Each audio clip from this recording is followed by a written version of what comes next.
punya leadership yang kuat, punya kompetensi, punya kemampuan manajerial, punya yang paling penting bersih, punya komitmen yang kuat. Sampai hari ini 33.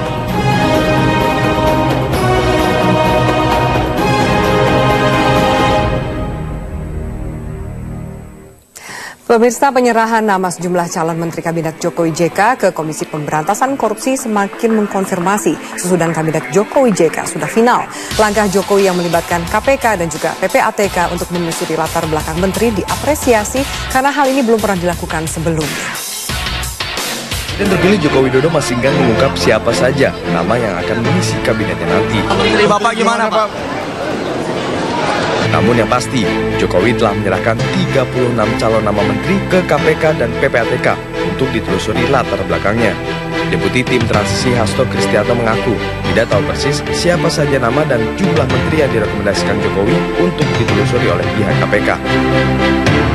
Tidak tahu apa isi dokumen tersebut, tetapi betul bahwa dokumen itu berisi nama-nama yang merupakan hasil penyaringan selama ini yang dilakukan oleh Bapak Joko Widodo terhadap nama-nama calon menteri. Itu sudah disampaikan, tetapi kami sendiri nggak tahu apa isinya, berapa banyak jumlahnya kami tidak tahu. Ketua KPK Abraham Samad mengatakan, penelusuran rekam jejak calon menteri Jokowi JK akan memakan waktu 1 hingga 2 hari. Sesudahnya hasil penelusuran akan diberikan pada Jokowi. Kita hanya memberitahu kepastian tentang track record orang ini, yang calon-calon menteri ini, kepada yang bersangkutan, yaitu Presiden Jokowi. Tidak akan menyampaikan kepada orang-orang yang bukan di luar Presiden. Langkah Jokowi JK yang melibatkan KPK dan PPATK untuk menelusuri jejak menterinya itu diapresiasi sejumlah pihak. Tentu ini suatu hal yang baik sekali ya, akan menjadi tonggak ya. Bahwa pejabat setingkat menteri yang merupakan hak prerogatif presiden juga dimintakan track record transaksi keuangannya. Ya. Jokowi JK memang belum mengkonfirmasi siapa nama calon menterinya, namun sejumlah nama kini mulai mengemuka. Di antara nama yang muncul, ada sejumlah elit partai politik yang menjadi pendukung pada Pilpres lalu. Adapun dari kalangan profesional, muncul nama Sri Mulyani, Agus Martowardoyo, hingga Ignatius Jonan. Tim Liputan, Metro TV. Presiden terpilih Joko Widodo mengatakan sudah memiliki nama calon yang akan mengisi posisi menteri di kabinetnya. Sejumlah nama calon menterinya bahkan sudah diserahkan kepada KPK dan juga PPATK untuk ditelisik rekam jejaknya. Inilah salah satu terobosan awal yang dilakukan oleh Jokowi, namun efektifkah cara ini untuk memastikan calon menterinya tidak tersangkut kasus korupsi dan juga memiliki rekam jejak yang bersih? Langsung pemirsa, saya akan mengajak Anda untuk mengikuti dialog kita. Sudah ada narasumber yang hadir di studio Metro TV saat ini. Ada Sekjen Partai Nasdem, Bang Petrus Kapela. Selamat malam Bang Rio. Malam, Mafi. Dan kemudian dari ICW juga ada Emerson Yunto. Selamat malam Mas Eco. Selamat malam Mafi. Dan nanti kami menunggu juga ada sambungan telepon yang akan kami sambung ke narasumber Ketua PPATK Muhammad Yusuf. Namun sambil menunggu Pak Muhammad Yusuf, saya akan ke Bang Rio terlebih dahulu. Bang Rio, sepengetahuan Anda, proses seleksi menteri ini sudah sampai tahap seperti apa sih? Nama Anda juga masuk dalam bursa sepertinya? Nah, kalau sampai di mana proses meramu calon-calon menteri, saya tidak terlibat dalam wilayah itu. Jadi saya tidak tahu persis sampai di mana, kemudian siapa namanya yang akan menjadi menterinya Pak Jokowi, saya tidak tahu persis. Jadi benar-benar tertutup sekali. Jadi, ya? Itu yang tahu ya Pak Jokowi. Jadi kita tidak tahu seperti apa prosesnya. Tapi kalau kita lihat dari 43 nama yang diajukan untuk calon menteri, berarti proses itu sedang berjalan. Ya, kita tunggu saja nanti seperti apa. Hasilnya dari PPATK dan juga dari KPK. Laporan seperti apa? Mungkin Anda punya bayangan laporan apa yang mungkin diterima oleh Presiden Jokowi ini? Maksudnya? Laporan seperti apa yang dibutuhkan? Oh, saya pikir gini ya. Mungkin ini menurut saya nih, mungkin ada nama-nama yang beredar, nama-nama yang mungkin dijadikan 43 nama itu, mungkin di clearance oleh KPK, apakah nama-nama yang akan dijadikan sebagai calon menteri ini apakah pernah terlibat atau sedang terlibat, apakah sedang misalnya disidik oleh KPK dan sebagainya. Ya. Saya rasa seperti itu. Jadi Situ mungkin KPK akan memberikan penjelasan langsung ke Pak Jokowi seperti dikatakan oleh Pak AS, Pak Bram Samad akan langsung melaporkan kepada Pak Jokowi dari nama yang diajukan, termasuk dari PPATK alirannya seperti apa gitu. Jadi proses itu yang paling penting, walaupun tetap ada asas praduga tak bersalah mungkin di situ, tapi akan menjadi pertimbangan. Akan menjadi pertimbangan. Nah, yang diberikan adalah 43 nama atau 36 nama sejauh ini? Kalau saya lihat di media 43 nama ya, tapi apakah 43 nama persis saya juga tidak tahu. Oke, gitu. Baik. Kalau dari ICW sendiri ini kan terobosan baru nih, mungkin juga belum pernah dilakukan oleh presiden sebelumnya. Bagaimana Anda melihat? Ya memang di era ini ada beda ya konsep penjaringan menteri di era SBY dengan Jokowi. Nah, cuman memang beberapa orang bilang yang dilakukan Jokowi operasi senyap. Jadi diam-diam mencari, kemudian di ujung dia meminta masukan dari KPK dan PPATK gitu. Kalau modelnya SBY dicari-cari kemudian didatangkan ke Cikeas untuk dimintai kesiapan dan kemudian kesediaan dia menjadi menteri-menteri. Nah, cuma yang menjadi pertanyaan kita begini, Jokowi sudah menyatakan akan mengeluarkan nama-nama menteri ini sehari setelah dia dilantik 21, padahal 21. Dia baru menyerahkan ke KPK dan PPATK hari Jumat. Artinya cuma ada spare waktu 3 atau 4 hari untuk menentukan itu. Apakah mungkin seperti itu? Nah, kita sih berharap begini, Jokowi juga jangan terlalu cepat-cepat atau terburu-buru gitu ya mengumumkan nama kalau dia sendiri juga belum yakin, atau dari aspek integritas gitu ya, itu masih jadi pertanyaan serius. Kita mengingatkan begini, ada 3 menteri aktif yang saat ini dijerat dalam kasus korupsi di era SBY.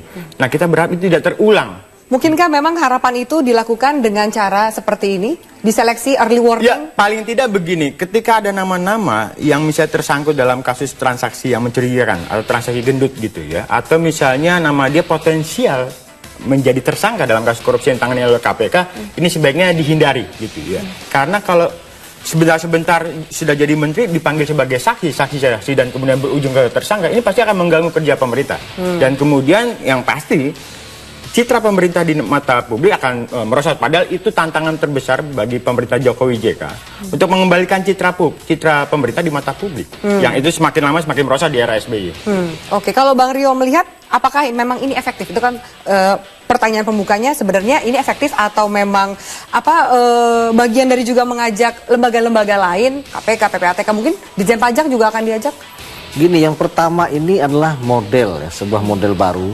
Jadi memang dalam Pilpres kali ini banyak model-model baru seperti Pak SBY yang ada rumah transisi, ada kemudian menerima Pak SBY Pak Jokowi di istana, yang Pak Jokowi juga memberikan nama-namanya menterinya ke KPK dan PPATK. Jadi banyak terobosan dalam era kepemimpinan yang sekarang.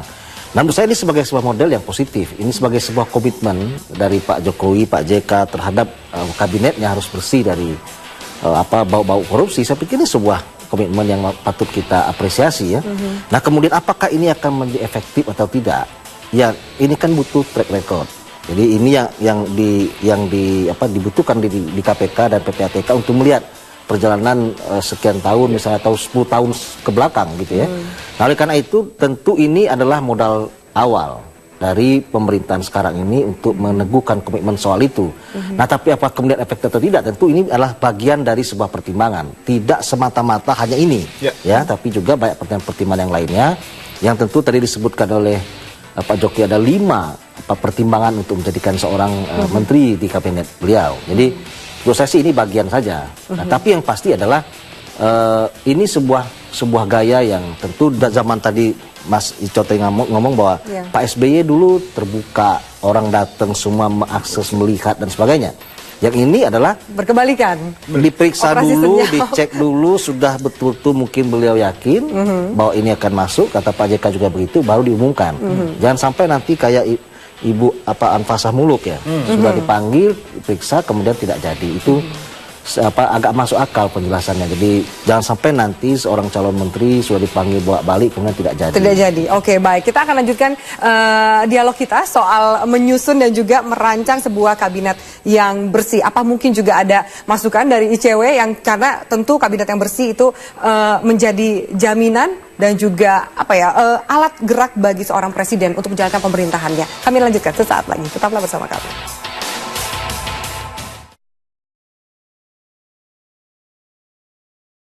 Pemirsa, sudah bergabung bersama kami Bapak Agus Santoso, Wakil Ketua KPK. Selamat malam Pak Agus. Pak Agus?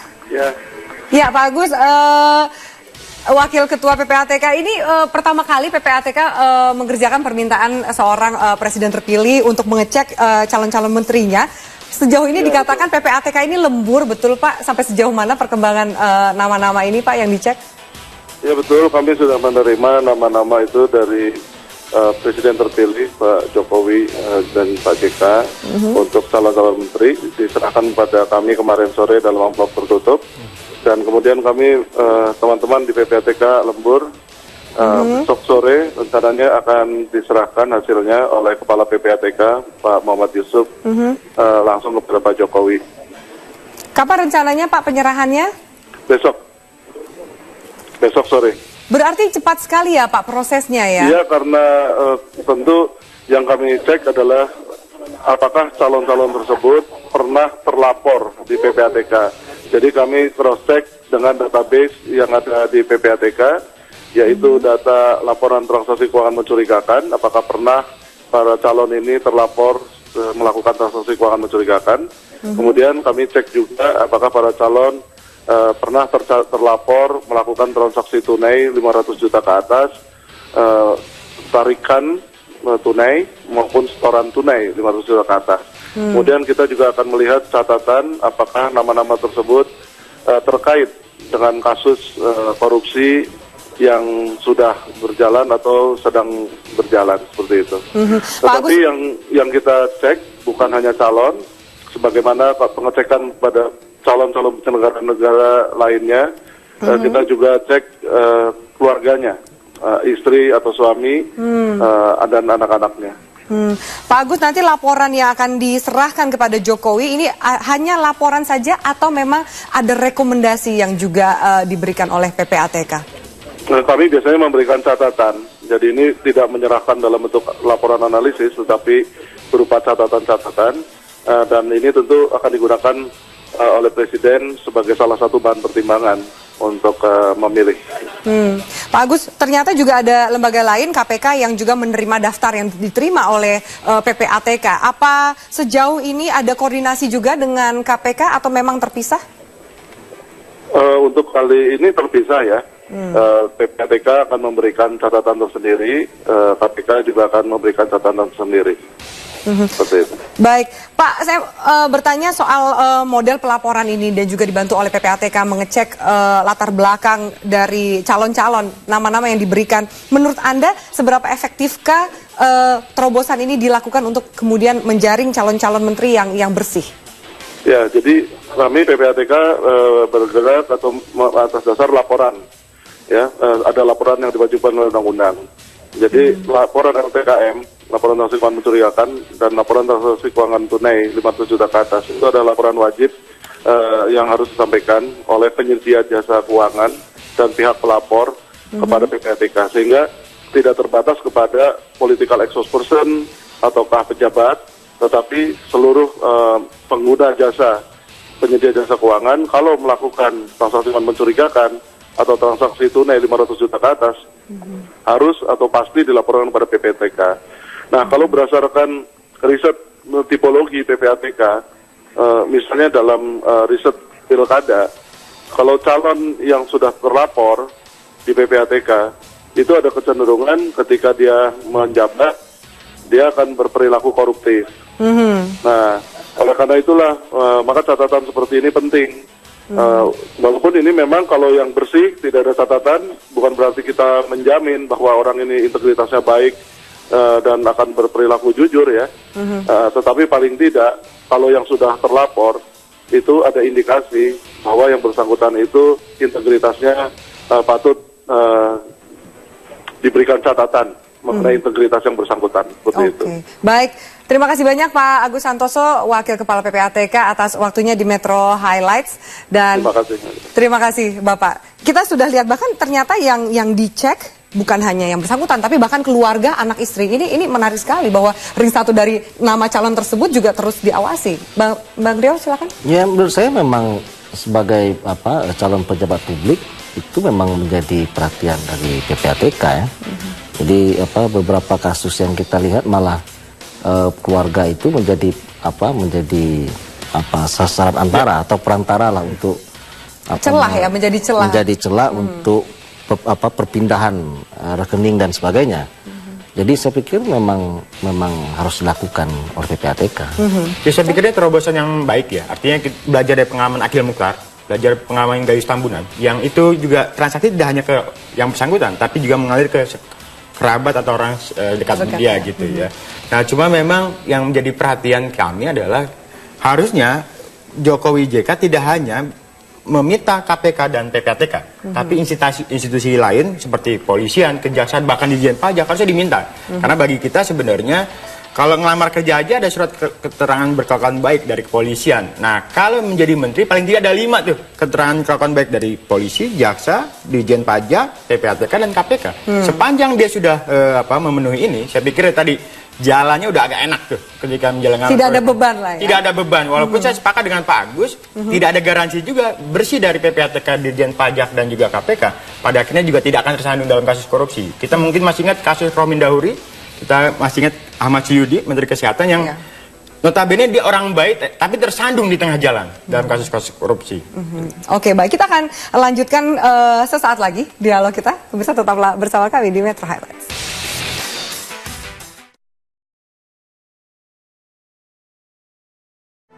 Sudah saya sampaikan bolak-balik kan, untuk tempat-tempat yang akan menjadi fokus kita. Pertanian, berarti nanti goalnya kenapa? Swasembada pangan. Itu harus betul-betul dipegang oleh orang yang ngerti, yang tahu, yang punya kompetensi, yang punya kemampuan, yang punya leadership di bidang pertanian, namanya pangan. Energi, berarti apa? Kementeriannya. Nah, sama, juga harus dipegang oleh orang yang punya leadership yang kuat. Karena di situ mafianya banyak. Udah, saya ngomong apa adanya. Punya leadership yang kuat, punya kompetensi, punya kemampuan manajerial, punya yang paling penting bersih. Ya baik, untuk masing-masing narasumber, kemudian setelah mendapatkan laporan dan juga rekomendasi dari KPK, PPATK, apa yang perlu dilakukan tindak lanjut dari Jokowi untuk menjaga kinerja menterinya? Silakan Bang Ru. Ya saya pikir kalau memang itu nanti sudah selesai ya, ada rekomendasi dari PPATK, dari KPK, itu mungkin akan jadi pertimbangan Pak Jokowi JK, apakah ini akan diteruskan untuk menjadi menteri atau sebatas kandidat. Jadi saya pikir itu penting juga, walaupun keputusan akhir tentu ke Pak Jokowi dan JK ya, untuk menentukan apakah memang ini sekedar sebagai catatan, kemudian akan dilihat dari sisi-sisi yang lain, itu Pak Jokowi lah yang akan, dan Pak JK akan mengambil keputusan yang akan mengambil keputusan itu. Baik. Ya paling tidak begini, kalau sudah steril di KPK PPATK, saya pikir step berikutnya adalah dia harus siap menandatangani fakta anti korupsi. Fakta anti korupsi ini bunyinya apa? Paling tidak dia harus berjanji tidak akan melakukan KKN atau melakukan konflik kepentingan dengan pihak-pihak yang mungkin akan mengganggu kerja pemerintahan. Kemudian yang kedua, dia harus bersedia mengumumkan kekayaannya dan kemudian SPT pajak tahunannya setiap tahun gitu, selama periode itu, dan bersedia ditetapkan sebagai kalau ditetapkan sebagai tersangka kasus korupsi, dia bersedia mundur. Karena ini yang terjadi kan sempat muncul tersangka kasus korupsi di era SBY, tapi belum juga dipecat atau dia mengundurkan diri. Nah, fakta integritas ini atau fakta anti korupsi ini setidaknya bisa menjamin atau setidaknya mengurangi kekhawatiran-kekhawatiran bahwa menteri-menteri ini pastinya nanti akan terganggu dalam kasus korupsi atau tersandung dalam kasus korupsi. Tapi fakta-fakta ini masih bisa menjadi pegangan karena kita tahu juga banyak fakta ditandatangani, mundur juga tidak ingin dari posisi kita itu. Ingat kasus Demokrat yang punya fakta integritas. Kita ingat dalam beberapa kasus yang lain mungkin SBY juga punya waktu itu. Tapi setidaknya langkah Jokowi JK melakukan proses sterilisasi lewat tahapan awal itu juga harus didukung dengan step berikut. Jadi memastikan sekali lagi bahwa dia bukan orang yang bermasalah, dia bukan orang yang nantinya akan mengganggu kerja pemerintah justru. Oke, Bang Rio, soal fakta juga Jokowi sempat mengatakan bahwa menteri jika memang terpilih dari partai politik tidak boleh rangkap jabatan. Tapi sepertinya ini juga ada pendapat lain dari partai yang berbeda. Sejauh ini komitmennya seperti apa? Ya, saya pikir begini ya. Yang pertama, kalau Nasdem pasti akan setuju terhadap komitmen itu. Yang menjadi menteri otomatis mengundurkan diri dari jabatan di partainya, minimal pengurus harian. Nah kemudian kalau ada partai lain, waduh saya tidak tahu ya. Kalau di ini. undang-undang kementerian jelas menyebutkan bahwa menteri tidak boleh rangkap jabatan, termasuk saya pikir salah satunya partai politik begitu ya. Nah ini kita mengingatkan sekali lagi di era SBY, di mana beberapa menteri-menteri yang juga merangkap sebagai jabatan struktural di partai politik itu terbebani itu dengan misalnya soal pendanaan partai politik. Kemudian untuk urusan-urusan yang berkaitan dengan partai politik itu pasti akan mengganggu kerja-kerjanya. Kita lihat hasilnya seperti apa dari KPK dan juga PPATK. Terima kasih banyak atas waktunya Bang Rio dan juga Emerson, dan juga tadi sebelumnya ada Pak Agus Santoso. Dan pemirsa